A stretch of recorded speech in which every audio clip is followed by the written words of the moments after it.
Om Sadashivasamārambhām Shankaracharyamध्यamām Asmadacharyaparyantāം Vande Guru Guru Paramparam. Om Sahana Bhavatu Sahana Bhunaktu Saha Sahanavavatu Viryam Sahaviryam Karavavahai Karavavahai Tejasvinavadhitama Tejasvinavadhitamastu ma Vidvishavahai Vidvashavahai. Om Om Shanti Shanti Shanti Shanti Shanti Shanti. Om Tat Sat Nam Namah Shivaya. Good morning, everybody. So we are on the second chapter, Vaithatya Prakranam. We are on the 34th Karika. So we will chant that. Please unmute yourself. Natma bhavena nanedam. Natma bhavena nanidam. Nasvena pikathanchana. Nasvenapi kathanchana. Na prathik kinchit. Na prithak kinchit. Na prathak kinchit. Na prithak kinchit. Iti tattva vido viduhu. Iti tattva vido viduhu. Okay, so I will just mute all of you.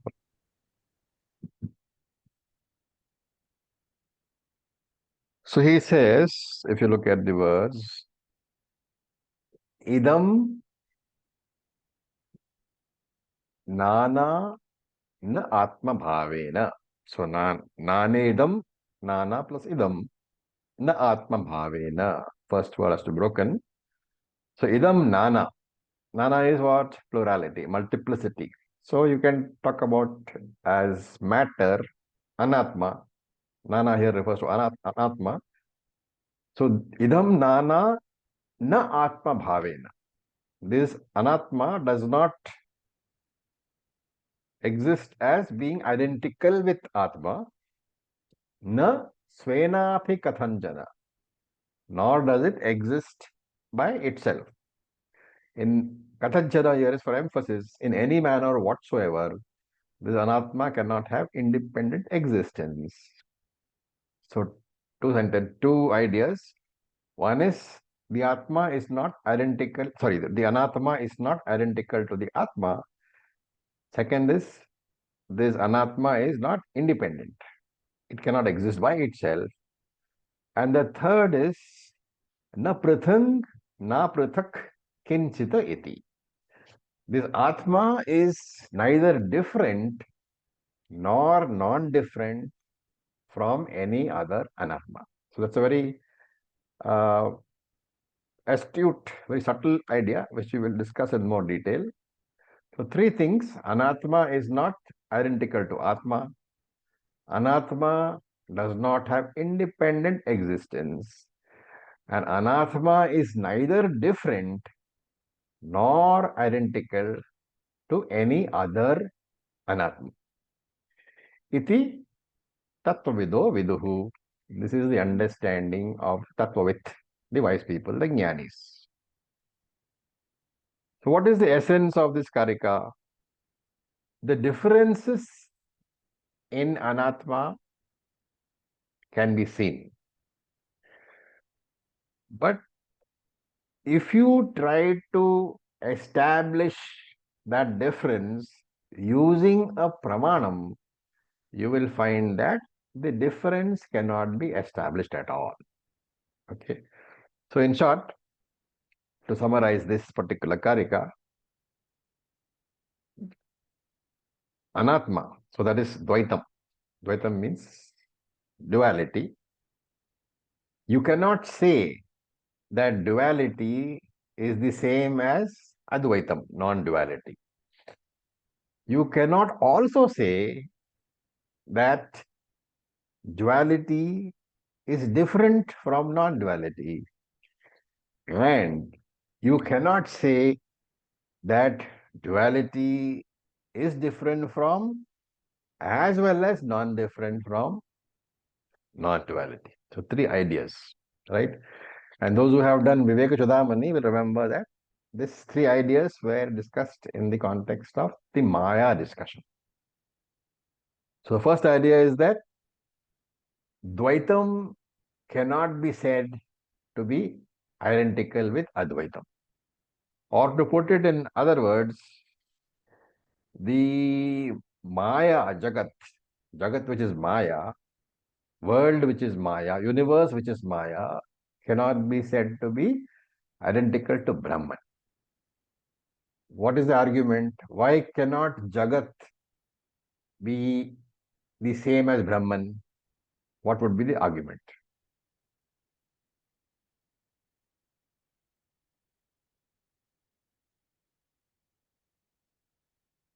Guys, you're all advanced students.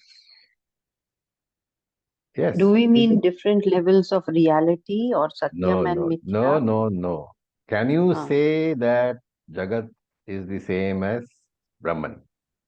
Maya equal to Brahman, can you say? No. Why not? Maya is a dependent entity. Brahman is the substratum as far as. Any other differences? Because Brahman is the only Nitya Vastu. Yeah.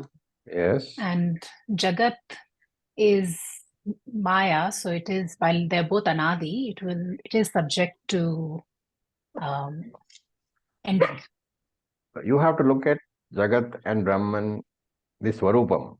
Okay. Brahman is conscious, Chetanam, Nirgunam, Nirvikaram.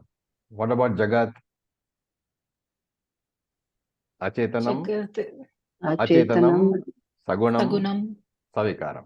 Completely opposite in character. Conscious, Brahman is consciousness without attributes, not subject to change. Jagat is what they call Jada, inert, Sagunam with attributes, Savikaram, always subject to change. Therefore, you cannot say both are identical.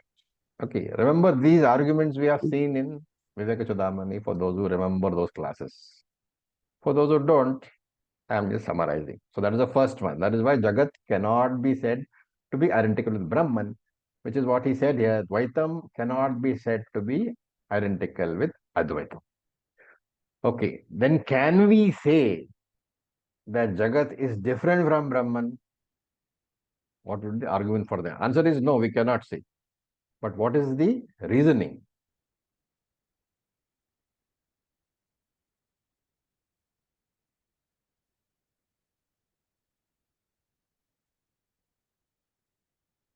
Why can you not say that Jagat is different from Brahman?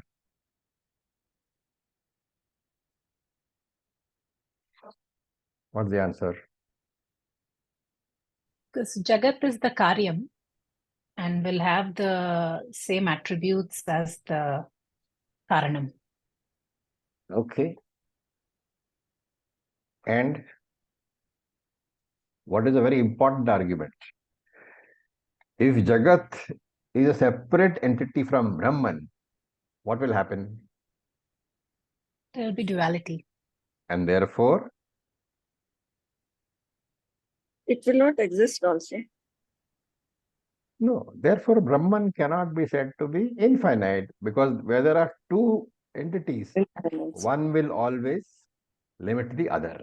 The boundary of one entity will limit the boundary of the other. And therefore, if you take Jagat and Brahman as two entities, there will be no infinite Brahman. They will both become finite, and a finite Brahman is a contradiction in terms, because the very word Brahman comes from Brahad, infinite, very big. And therefore, by the first argument, you cannot say that Jagat is different from Brahman, is identical to Brahman. By the second argument, you cannot say that Jagat is different from Brahman. Can you say that Jagat is different as well as non-different from Brahman?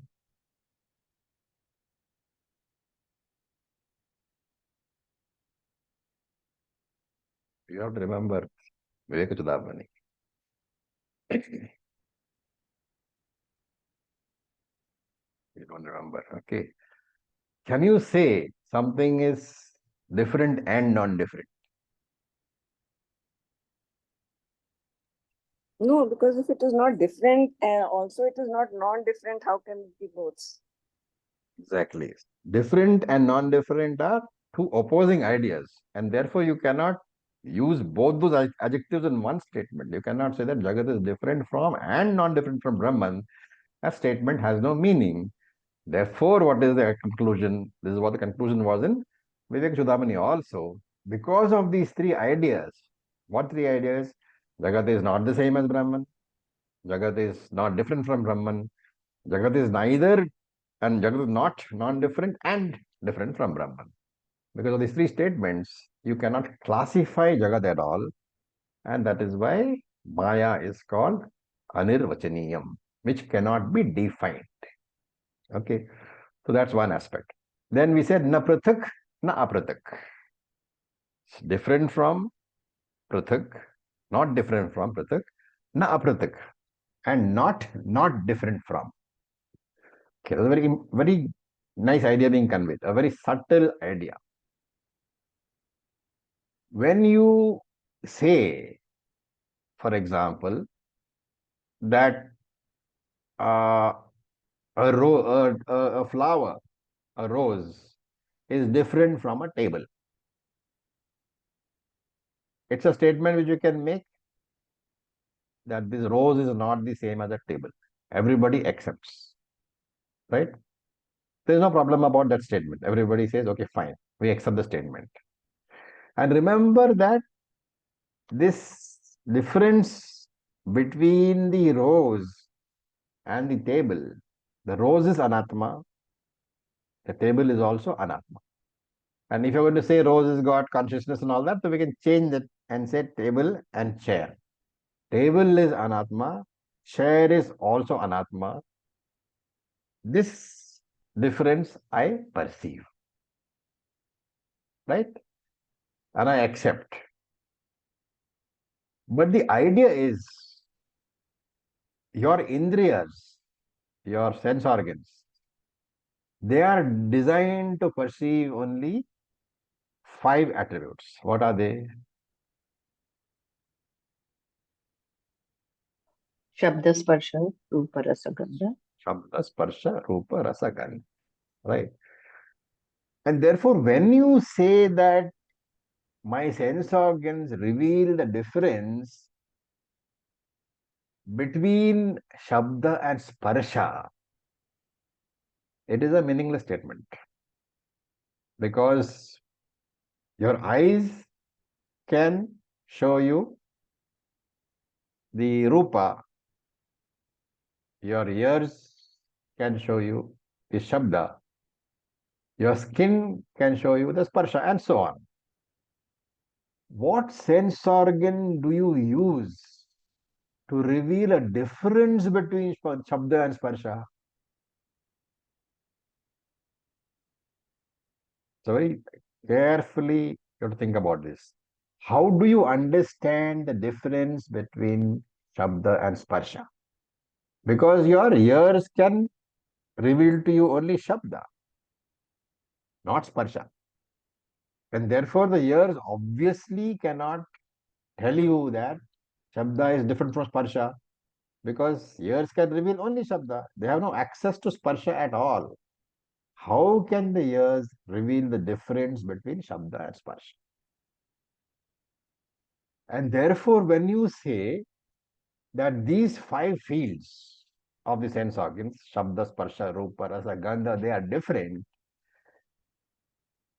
This difference is being revealed by what? We are not talking about Shabda and Sparsha. We are talking about the difference between Shabda and Sparsha, the difference between Sparsha and Rupa, the difference between Rupa and Gandha. What is the revealer of that?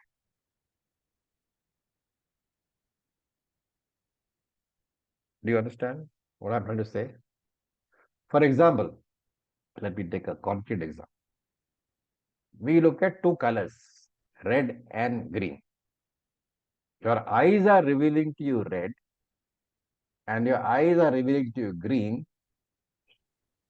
But what reveals to you, what pramanam reveals to you, the idea that red is different from green? It can't be the eyes, because the field of operation of the eyes is only color and of course form, but we are talking about color. So the difference is revealed by what? Is it the mind The which difference, coordinates everything? correct. So difference is a conclusion of the mind based on inputs from the sense organs. Okay, so that's what I'm trying to say. You have to very carefully understand. The difference between object and object is not revealed by sense organs. Sense organs reveal to you the objects, but the difference is a conclusion made by the mind, right? Because differences are not the subject matter, not the field of operation of any pramana, of any indriyas. For example, when you say that the pot and the table are different from each other, both pot is revealed by the eyes, that is the form of the pot is revealed by the eyes, the form of the table is revealed by the eyes, but the idea that they are different, this is a conclusion of the mind. The mind is not taken as pramanam. Therefore, here Vedanta says that using any worldly pramanams, which is your sense organs in this case, you can never arrive at the difference of any object to any object. Your worldly pramanam cannot show you differences at all, can never prove any differences. And therefore, Vedanta says, what is the conclusion? Since you have no pramanam to prove that the table is different from the chair, what should be your understanding in Vedantic terms?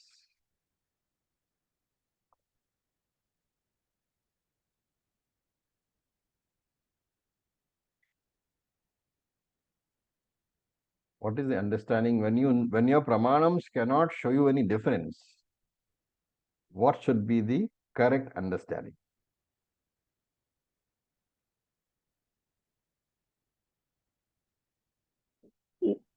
That means basically they are the same. It is only the appearance which is different.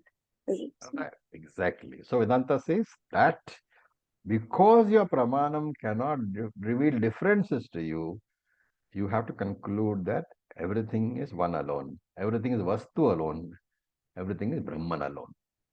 Pramanam is revealing to you the form, the color, the taste, etc. But Pramanam cannot reveal any difference. A difference is a mental conclusion. And therefore, the actual conclusion you should be making is that since there is no Pramanam which can reveal any difference between Anatma and Anatma, I have to conclude that everything is Brahman alone. Right? Now, of course, you can ask a question. If no Pramanam can prove the difference between a chair and a table, should I say that chair and table are the same? What is the answer?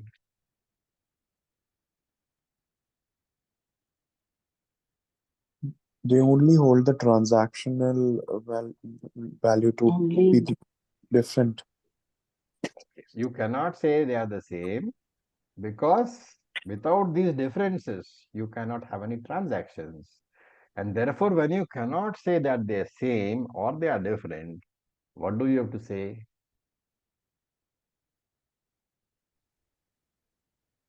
Which is the first argument we made. It's neither the same, nor is it different, nor is it same and different. And therefore, you have to say that every object in the world is not definable at all. Anirvachaniyam. Maya is anirvachaniyam, not definable. Brahman is also anirvachaniyam, not definable. Right? And therefore Shankara says that starting from your very prana itself, you cannot, using the sense organs, using the worldly pramanams, you can never prove a difference in these things, like the difference between a horse and a buffalo. That difference is a conclusion made by you, but you cannot really prove that the horse is different from the buffalo. And why is that so? Because the entire prapancha is said to be mithya only. And therefore, you cannot say that they are identical. You cannot say that they are mutually identical. You cannot say that they are the same with Brahman also. And this is the way in which the jnani has to think to recognize Brahman as the non-dual entity, which is actually appearing in the form of every dual, multiple thing in this world. Very nice, Karika. Any questions?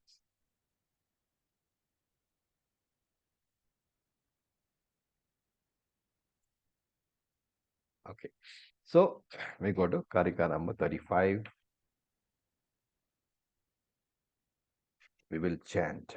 Vitaraga bhaya krodaihi वीतरागभयक्रोधैः munibhir veda paragaihi मुनिभिर्वेदपारगैः nirvikalpo hyam drishtah निर्विकल्पो ह्यहं दृष्टः prapanchopashamodvayah.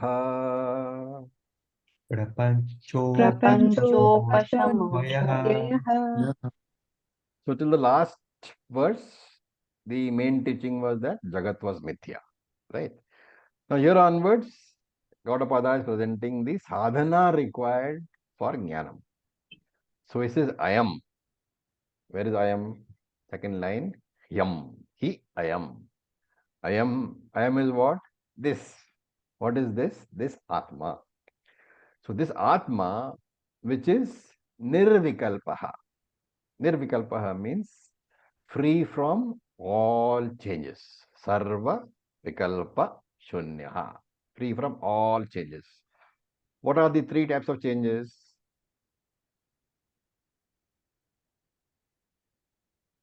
All change can be classified into three. Bheda, all Bheda can be classified into three. What are they?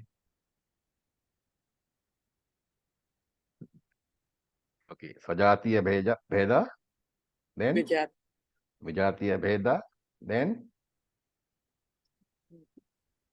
Swagata Bheda. Okay, we are not advanced students. We can't forget all these ideas. Sajatiya Bheda is differences in the same species. Can you give an example?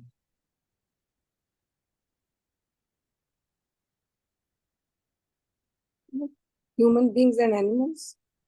The same species. Sajatiya, in the same species. Human species, what are the Male, differences? female. Male, female, different colors, black, white, yellow, orange, whatever. So that is Sajatiya. What is Vijatiya? Interspecies difference. So that is simple, cow and human being. What is Swagata Bheda? Internal difference in one entity belonging to one particular jati, species. How will you answer that? What is Swagata Bheda? Different parts of the body. Parts of the body. So in a human being, you have hands, legs, heads, ear, eye, all these are Swagata Bheda. So he says this Atma is free from all these changes, all these differences. Neither Sajatiya, nor Vijatiya, nor Swagataha. And then Prapanchopashamaha. Prapanch Upashamaha. Upashamaha means free of. Therefore, the Atma is free from the world And he drishtaha, the Atma is indeed seen. And seen means what over here? Seen means gained. And gained means what? Understood as not different from yourself. So drishtaha should be taken as aparokshataya gyatum shakyaha. Understood as I alone. Aham brahmasmi is the idea conveyed here. Who is Aham brahmasmi? The jiva who is studying, he knows that he is not different from the Atma. And therefore he says Munibihi.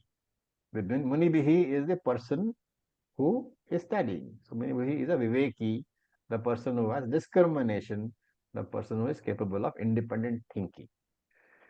And that is why Vedanta's one main job is to train the person, the student in critical thinking, to analyze, which is why all the time I keep saying, what do you think? How do you arrive at this conclusion? The whole idea is that the student should be able to critically analyze whatever words of Shastram that he is reading. And then, what are the qualifications of the student? Vita, Raga, Bhaya, Krodaihi. Can you understand? Free, Vitaha, free of Raga, attachment, Bhaya, fear, Krodaha, anger. All these are obstacles to Jnana. And therefore, emotional maturity is indicated by Vita, Raga, Bhaya, Krodaihi. Is that all? No. Veda Paragaihi. The Paragaihi means the person who has studied and understood the Vedaha. So one who has done Shravanam, Mananam, one who understood the difference between Shastram, the connection between Shastram and Atmajnanam, right? And that's an important point. There is a very, non-breakable connection between Shastram and Atmajnanam. So the idea is important because a lot of people, a lot of darshanas, they propagate meditation as the path to self-knowledge, Atmajnanam. So a person for whom meditation has more value than Vedantic study, what will he consider? He will, whenever a choice comes up, whenever a time constraint comes up, he will prefer meditation to study, to Vedantic study. Such a person, the Vedantic study itself is an obstacle. And therefore he says, Veda Paragaihi. This person must have studied the Shastram and he should understood that Shastram gives you Atmajnanam. Atmajnanam is not different from moksha. Okay. Now we look at verse number 36, which we will chant. Tasmad evam viditvainam तस्माद् एवं विदित्वैनं advaite yojayet smritim अद्वैते योजयेत् स्मृतिम् द्वैतं samanupprapya अद्वैतं समनुप्राप्य जडवल्लोकमाचरेत्. जडवल्लोकम् आचरेत्. So, we talking about the person who has got sadhana chatushta sampatti. For such a person, if he is a highly developed emotional maturity is there, which means he's properly sadhana chatushta sampatti, he is there, then Shravanam itself will give knowledge, also will give the fruit of knowledge, will give jnanam and jnanaphalam. So for adhikari, a proper adhikari, jnanam and phalam will be simultaneous. There is no difference at all. Why? Because knowing that I am Brahman is moksha. There is no difference between knowing I am Brahman and then I don't have to wait for moksha. The moment I know I am Brahman, that is moksha itself, right? So for others who are not sadhana chatushtam sampannaha, jnanam may come, but jnana phalam may not come. So such a person who has got the knowledge but does not enjoy the fruits of the knowledge by way of freedom, for him nididhyasanam is a must. And therefore this nididhyasanam can be in any way. Shravanam, mananam, reading notes, repeated shravanam, discussing, sharing, teaching, any manner also, right? What is important is the mental dwelling upon the teaching. That is called nididhyasana. And that's what he says here. Tasmat evam viditva. Having understood the teaching by systematic study through Shravanam and Mananam, what will happen? So after thorough study, if there are any obstacles, we say then there are three types of obstacles. So one is pramana asambhavana, prameya asambhavana, and viparita bhavana. There are three types of obstacles outlined in Shastra. What is pramana asambhavana? As you can see, asambhavana is the doubt. Is it possible or not? Sambhav hai ki nahi hai? Is it possible or not? Pramana asambhavana. It's an interpretational doubt, right? You have heard, you have done Shravanam, but you are not very sure what has been said. In Shravanam, what has been said, what is the Acharya tried to convey to you, that you are not sure about. So the solution is to again go through Shravanam, talk to the Acharya. And of course, for advanced students, the first chapter of Brahma Sutra, the first Adhyaya, that discusses all the interpretational doubts which can arise. And therefore, that's an important idea. If after studying Vedanta you still have doubts, you must go to Brahma Sutra and study chapter 1. That is the first one, Pramana Asambhavana. Now, supposing that, why do we call it Pramana Asambhavana? Because it is what Shruti says. You have not really understood what Shruti says. You have some doubts of about what Shruti says, right? In terms of the content, what has Shruti actually said? And therefore, you have a doubt about what the Shruti is saying, therefore, Pramana Asambhavana. Now, supposing you have understood completely what has been said by the Acharya, the second obstacle is Prameya Asambhavana. I have understood that Shruti has said that Tattvamasi, which I have understood as Aham Brahma Asmi. But the problem is, I cannot accept that statement. There is a logical doubt. How can I be Brahman? Because I am 5 foot 6 inches. I've got so many problems, right? Prameya Asambhavana. First one is a doubt about what Shruti is saying. The second one is the Prameyam, the subject which has been conveyed, which is that I am Brahman. I am not convinced about that. I have many logical doubts. So a lot of mananam is necessary. And also the second chapter of the Brahma Sutras, it deals in very great detail on what sort of logical objections there can be to the teaching. So the first chapter of Brahma Sutra, it deals with the interpretational aspects of Shruti, right? Second chapter deals with the possible logical doubts. So Prameya Sambhavana can be handled by Mananam and also by studying Brahma Sutra chapter 2.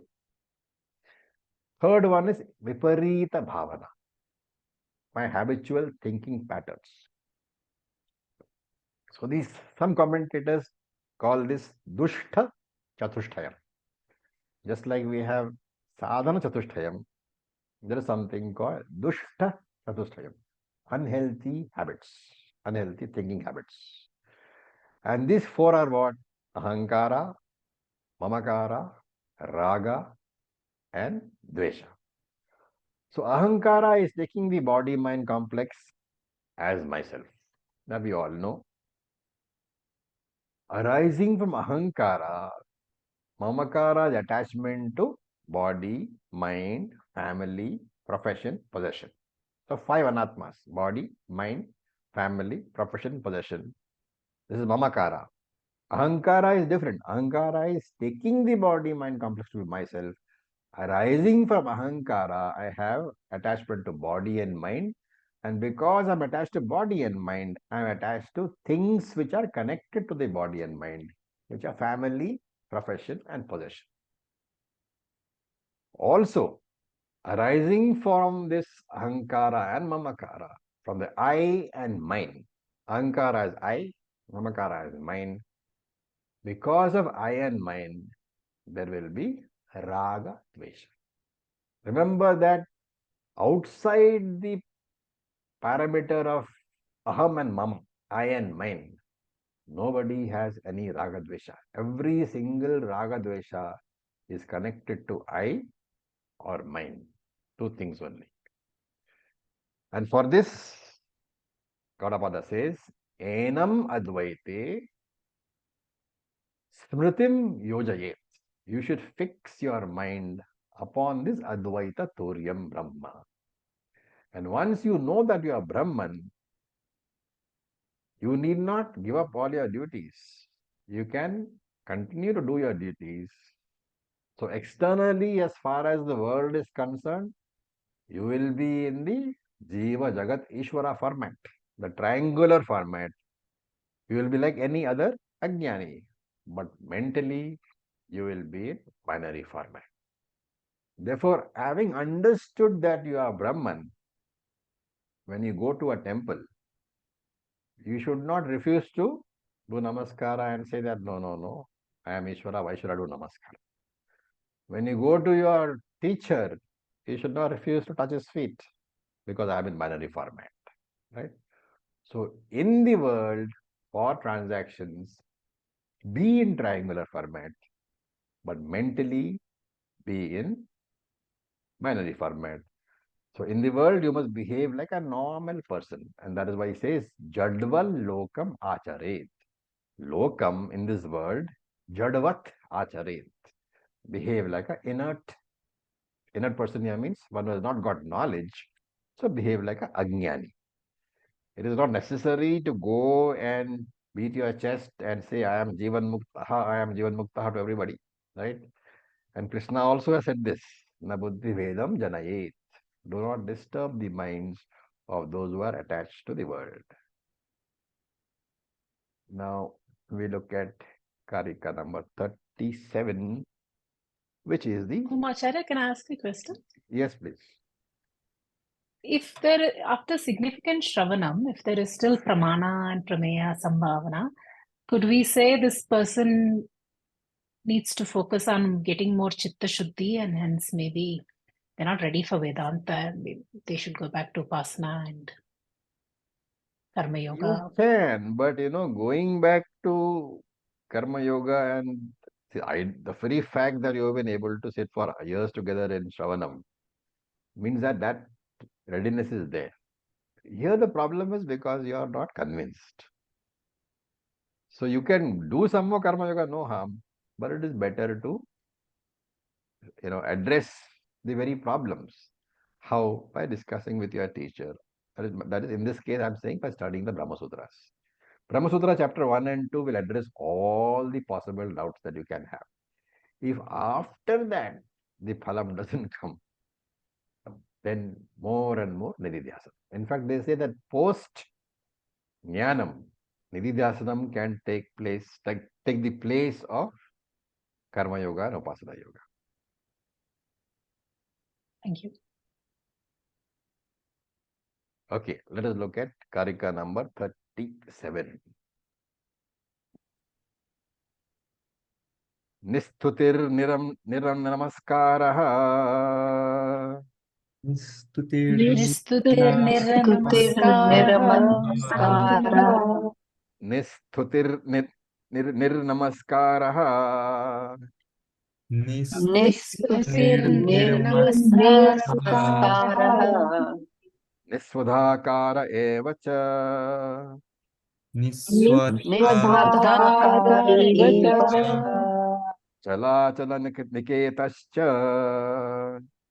Achala Chala niketascha. Yatir yadrच्छिको भवेत्. Yatiryadirviko bhavet. bhavet. So this is the fourth ashrama which is being talked about, sannyasa ashrama. So entering this order in life, entering the sannyasa ashrama is supposed to be very, useful for the study of Vedanta, especially for Nididhyasana. And to understand this, one has to transport oneself back to the Vedic days when the Grahastha, as well as the Vanaprastha, for example, of course, they had duties of Vaidika karma. And if you look at all the Vaidika karmas that Veda prescribes, almost your entire time was spent in doing the karmas. And therefore, where is the time for Shravanam, Mananam, Nididhyasanam? And that is why those days we said that once your Vaidika days are over, Vaidika Grahastha days are over, you must go to Vanaprastha and then go to Sannyasa ashram. Right? But in today's world, we can talk about internal sannyasa, which Krishna talked about in detail in the Bhagavad Gita. Right? So it is not necessary to become a formal sannyasi. In fact, if you see today's world, there are many formal sannyasis who are busier in normal karma, not Vaidika karma, in normal karma than most grahasthas.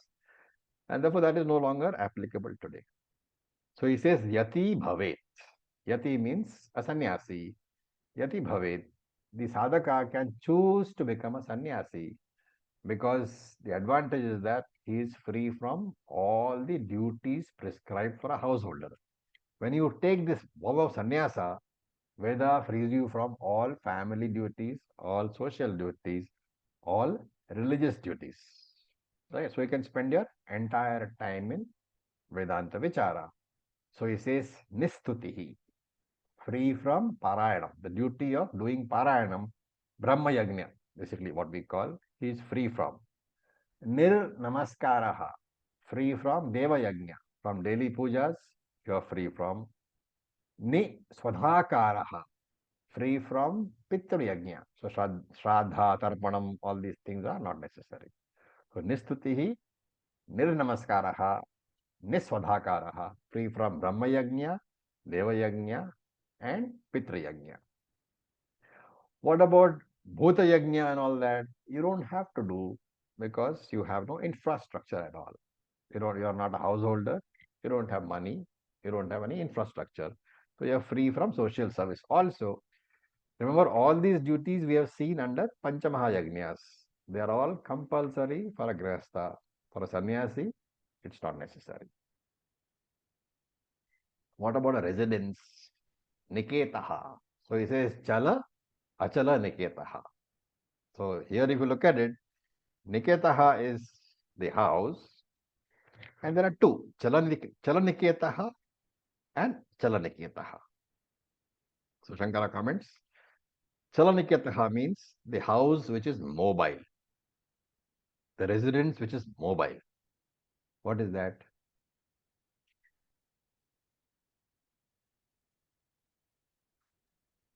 From an ashrama to another ashrama? No, it's your body. Since it's a You are sannyasi. resident in your Okay. body, the body is mobile, and the body needed for going and doing bhiksha and going and having a bath, or any worldly transactions. Therefore, Chalaniketaha. That is one house which you can have. And of course, there is another meaning. Chala can be taken as vikara also, bodily changes. When both, that's also taken.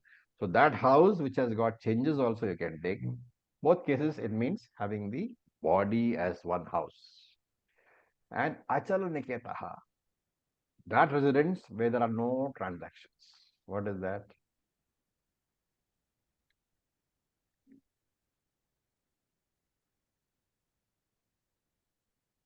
I don't know whether you can call it residence. Atma, that is myself. Can you call it? Atma, you yourself. Okay, so these are the only two interpretations you can take to the house Niketaha.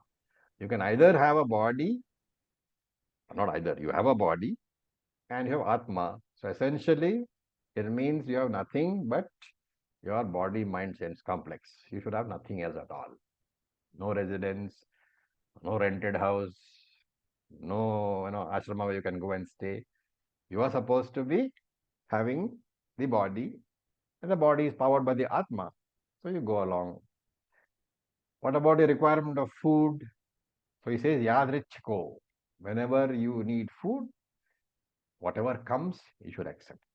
Such a person is called a yati or a sannyasi. Shankara in his commentary adds that this yati can ask for food and clothes. But strictly speaking, even clothes are not allowed. Why? You cannot ask for clothes. Diksha is only for food. Do you remember any text we have done where he says what sort of clothes you should wear? Bhajagovindam, Bhajagovindam. What is that? Rathya charpata virachita kantaha. Remember? Virachita kantaha. The sheet with which you cover yourself, Rathya charpataha, should be the rags that you find on the road. So Bhajagovindam, he says that you cannot go and ask for clothes. You just pick up any clothes that you find on the road, in rags that you find on the road. Somebody has thrown something, you pick it up and you wear it. Right? So in all these karikas, you will find sadhana chatusha sampattihi, shravanam, mananam, nididhyasanam, and sannyasa ashra have been highlighted. Through these sadhanas, one can get jnana nishtha. Now we look at the last karika of this particular chapter. Tattvam adhyatmikam drishtva Tattvam आध्यात्मिकं adhyatmikam दृष्ट्वा drishtva Tvam drishta tu bahyatah Tattvam तत्त्वं Tattvam दृष्टा तु drishta tu बाह्यतः bahyatah tatvibhutastada ramah तत्त्वीभूतस्तदा Tadvibhutastada रामः ramah tatvad aprachyuto bhavet. तत्त्वादाप्रच्युतो भवेत्. So this is the phalam. What is the result of all the sadhanas that you have prescribed over the last 37 karikas? Tattvam drishtva. He sees the tattvam, the essence, the truth he sees. What is the truth? Turyam Brahman he sees. As what? Adhyatmikam. He sees it inside himself. So he knows that Aham Brahma Asmi. That is the result of all the sadhana. Not only does he see Brahman as himself, Bahyataha Tattvam Drishtva. He sees the same Brahman, same Tattvam outside also. Right? So, Brahman outside is called what? Sat or Chit? Sat. Sat. Brahman inside is Chit. Why? Hmm. Because only inside the mind you can recognize the Sakshi Chaitanyam, which is the consciousness principle. But it is no different from the Brahman outside, which you recognize as Sat or the existence principle. So the existence principle is recognized outside, the consciousness principle is recognized inside, and having done both, Tatvi Bhutaha, he becomes Brahman, which means the Jnani recognizes that I, the Atma, am not different from Brahman, Sat, Chit, Ananda. And because of this vision, what happens? Tada Aramaha. This vision makes this person completely relaxed. It gives him great joy because Brahman itself is the source of Ananda. Okay. One point here is that doesn't mean that Jnani doesn't enjoy anything outside. If he gets a, masala dosa, will he enjoy it or not? Of course he will.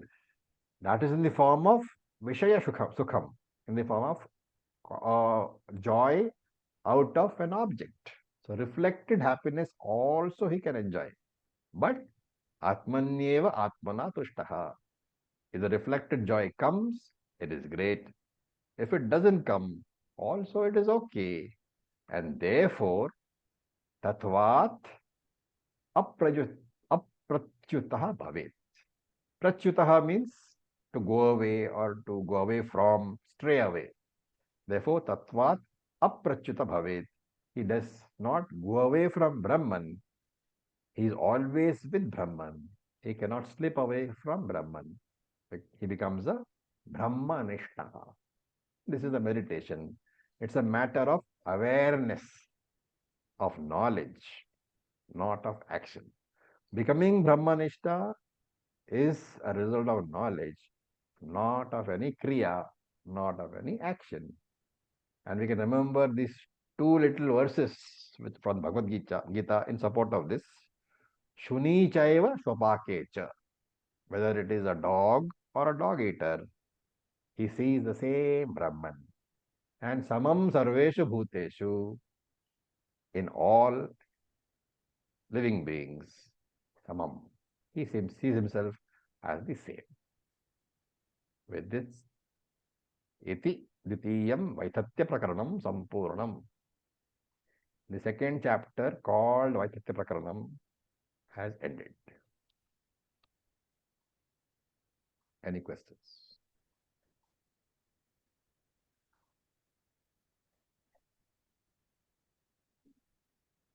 We still have two chapters to go, chapter 3 and chapter 4.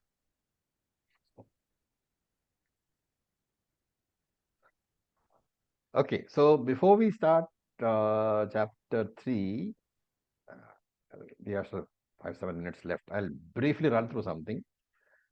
The next chapter, chapter 3, is the most important chapter of the Mandukya Karika. Why? Because the clarity of Advaita Jnanam, that comes from understanding chapter 3. But to be able to take the benefit of chapter 3, we should know the first chapter thoroughly, especially the first 8 mantras. And therefore, before coming to next, what they call the next class or next Saturday, I will request all of you all to revise all the Karikas, the first chapter completely, all the Karikas from 10 to 80, right? And I'm saying this because the whole third chapter is constructed over the first chapter. The first chapter is the foundation. So the 7 mantras and the Karikas from 10 to 80, they are the basic foundation over which the edifice of the third chapter is built. And what is this third chapter? The entire third chapter, 48 verses, it's a commentary on one word, Advaitam. Remember in the second chapter, we addressed what? Jagan Mithya. The Mithyatvam of the universe was discussed. What remains to be discussed? The Satyatvam of Brahman remains to be discussed. Brahma Satyam, Jagan Mithya. Second chapter discussed Jagan Mithya. The third chapter discusses Brahma Satyam. Right? This is what we are going to see. And then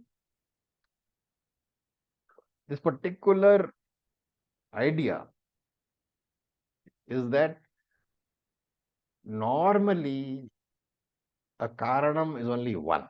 For example, gold is only one cause, but from that one cause, gold, you can have many products, right?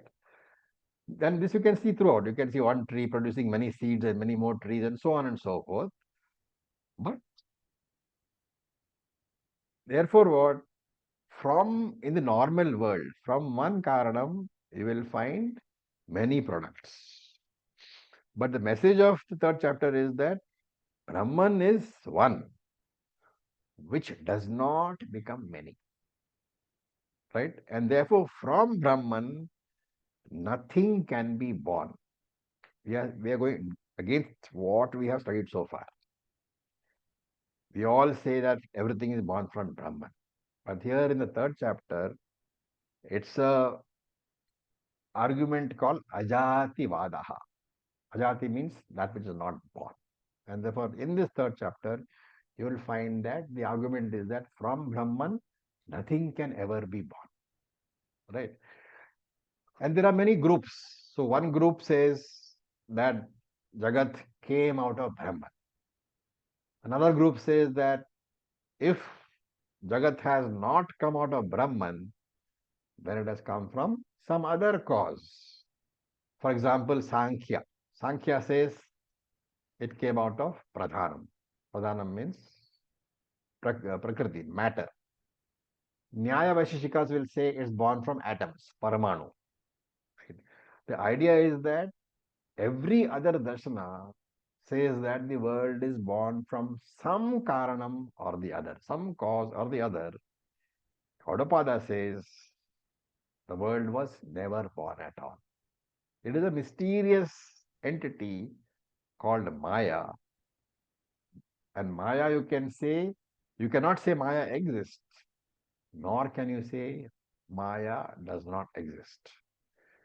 This Maya cannot affect me because I am Turyam, I am the Satyam. This is the essence. Then the question will be, what about all those statements, Shruti Vakyam in the Vedas, which we have studied so far, which says that Brahman is the Karanam of the universe? The answer is that the status of Brahman or Ishvara as a Karanam is a compromise status given for the purpose of teaching a junior student. And this compromise we call Adhyasa or Adhyaropaha. Once the student has matured, then Vedanta says you have to do apavada, negation, removing the karyam status of the world, removing the status of the world as a product. Because the world is mithya, it doesn't really exist. And therefore, remove that status from the world. When you have removed the karyam status from the world, what have you done? You have removed the karanam status from Brahman also. Right? So, holding on to karanam and karyam is basically holding on to time and space. Holding on to time is holding on to mortality. If you want to transcend mortality, you have to drop your grip on time and space. So, with this background, we will enter into the third chapter, which we will see in the next class. Any questions? So, please revise those few verses, entire chapter 1, specifically up to Karika 18 or 20. So, with this, we'll stop for today. Namada Purnamidam Purnamidam Purnat Purnat Purnamudachyate Purnamudachyate Purnasya Purnasya Purnamadaya Purnamadaya Purnamevavasishyate Om Om Shanti Shanti Shanti, Shanti, Shanti Shanti. Om Tat Sat Om Namah Shivaya. Thank you for Om your Namah patience. Shivaya. Om Thank you, Om. Prabhuji. Thank you.